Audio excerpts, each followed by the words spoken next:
देश की प्रगति वास्ते असी की योग्यता, भाषा, धैर्य ते व्यक्तित्व की नापना चाहिए। धर्म के आधार पर जे कुछ करन निकल गया तो हथ दे मलने पौने ना। धर्म का मतलब है कि कर्म करो। जे तुहाडे कर्म न वो दसणगे कि ईश्वर की तुस भावे हथ जोड़िए याद करो, भावे हथ खोलिए याद करो, हथ थले रखिए याद करो या चुकिए याद करो। ईश्वर जिहड़ा ना असे की हर वेले दिखदा रहिंदा है कि साडे कर्म की नापदा भी रहिंदा है। ते इस लोके दा पहनावा दिखे उन्हें नापी लैने ना, तो उनका धर्म भी नापी लैने ना। ये गल गलत है। राम रहीम, आसा राम, मोहम्मद साद, अफजल गुरु ते उमर खालिद, ये लोग जड़े हैं ना, इनके कर्म कुकर्म है। ये हिंदू है या मुसलमान है, ये गल बात दी है।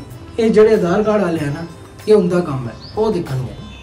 ते दूजी तरफ अशफाक उल्ला खान, अब्दुल कलाम साहब, चंद्रशेखर आजाद, भगत सिंह, शिवाजी महाराज, ये लोग जड़े हैं ना, इनके कर्म देश के लिए वधिया है। तो असें देखा है राजनीति च भी बड़े लोग हैं जेड़े काबिल न, तो बड़े लोग वो भी हैं न जेड़े काबिल नहीं भी हैं, तो खाली अपने परचम करने आगे बढ़ते जा रहे।